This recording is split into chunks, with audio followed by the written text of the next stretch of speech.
Assalamualaikum warahmatullahi wabarakatuh. Yang saya hormati ibu-ibu sekalian dan teman-teman yang saya banggakan.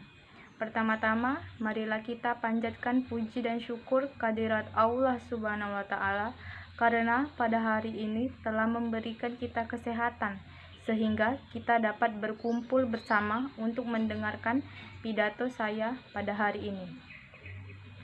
Tidak lupa juga sholawat dan salam selalu kita junjungkan kepada Nabi besar kita, Nabi Muhammad Shallallahu Alaihi Wasallam. Pada hari ini, saya Desi Rahayu ingin memberikan solusi yang cerdas melalui pidato yang saya beri judul SIM bagi Gen Z. Apakah teman-teman sekalian ada yang tahu apa itu singkatan dari SIM? SIM merupakan singkatan dari sosial media, investasi, dan moral. Seperti yang kita ketahui, generasi muda zaman sekarang banyak menghabiskan waktunya untuk hal yang tidak bermanfaat, mulai dari berpacaran, bermain sosmed secara berlebihan, dan masih banyak lainnya. Rasulullah SAW pernah bersabda, "Jadilah engkau di dunia ini seakan-akan orang asing atau pengembara." Selanjutnya, Ibnu Umar berkata, "Jika engkau di waktu sore, janganlah engkau menunggu waktu pagi. Jika engkau di waktu pagi, janganlah engkau menunggu di waktu sore. Pergunakanlah waktu sehatmu sebelum kamu sakit, dan pergunakanlah waktu hidupmu sebelum kamu mati." Generasi milenial bisa juga dikenal dengan Gen Z. Gen Z sendiri mengartikan huruf Z merupakan huruf terakhir dalam abjad yang menandakan generasi Z. Nih teman-teman, ada yang tahu lagi nggak apa itu Gen Z?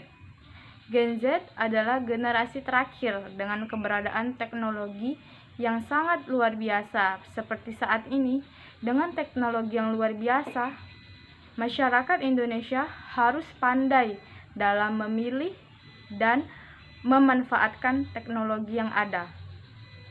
Berikut saya akan memberi beberapa solusi untuk mengatasi berbagai efek negatif dari perkembangan teknologi ini. Yang pertama, sosial media. Teknologi banyak membawa dampak positif, mulai dari segi pendidikan dan menjalin persahabatan seiring dengan tumbuhnya ide-ide dari penciptaan video hingga berbagai situs game. Sebagai Gen Z, kita wajib menguasai teknologi penggunaan sosial media. Sangat berdampak pada dunia. Dari data yang ada, bahwa penggunaan media sosial di Indonesia mencapai 1.901 juta pada tahun 2022, yang membuktikan bahwa penggunaan aktif media sosial tersebut naik 12,35% dari tahun sebelumnya. Penggunaan media sosial cenderung berusia lebih muda, hampir 90% berusia antara 18 dan 29 tahun. Ada sekitar 129 juta penduduk Indonesia yang memiliki akun media sosial yang aktif dan rata-rata menghabiskan waktu 3-5 jam per hari. Maka dari itu kita harus bisa memanfaatkan sosial media sebaik mungkin. Misal dengan menghasilkan uang sendiri sejak usia dini melalui media sosial. Hal ini bisa dimulai dari sarana promosi produk, konten-konten yang ada. Kita harus cerdas dalam memainkan sosial media, karena banyak orang yang terjebak oleh sosial media. 2. Investasi. Investasi adalah menanam modal berupa aset atau uang pada suatu perusahaan atau perorangan dengan harapan modal yang ditanamkan tersebut dapat tumbuh dan berkembang. Investasi ada dua jenis. Yang pertama yaitu investasi fisik dan investasi keuangan. Investasi fisik yaitu investasi yang bisa dilihat investasinya seperti emas batangan, properti, dan barang berharga. Sedangkan investasi keuangan yaitu investasi berupa produk keuangan yang tidak dapat disentuh. 3. Moral. Moral adalah mengacu kepada akhlak yang sesuai dengan peraturan sosial atau menyangkut hukum atau adat kebiasaan yang mengatur tingkah laku. Nilai moral berkaitan dengan pribadi manusia namun lebih spesifik lagi berkaitan dengan pribadi manusia yang bertanggung jawab, mulai dari pendirian berkarakter, penerapan terhadap sifat yang dianjurkan oleh Rasulullah SAW, menumbuhkan kesadaran terhadap diri sendiri tentang pentingnya moral dalam menggunakan teknologi.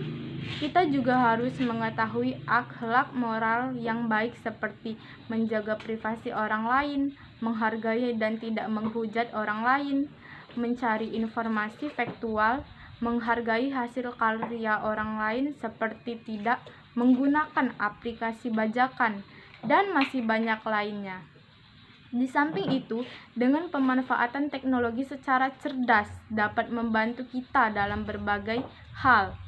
Teknologi pasti penting untuk kehidupan kita sehari-harinya. Demikianlah yang dapat saya sampaikan. Besar harapan pidato saya ini akan bermanfaat bagi kita semua. Lebih dan kurang saya mohon maaf, kepada Allah saya mohon ampun. Saya tutup dengan wabillahi taufik wal hidayah. Wassalamualaikum warahmatullahi wabarakatuh.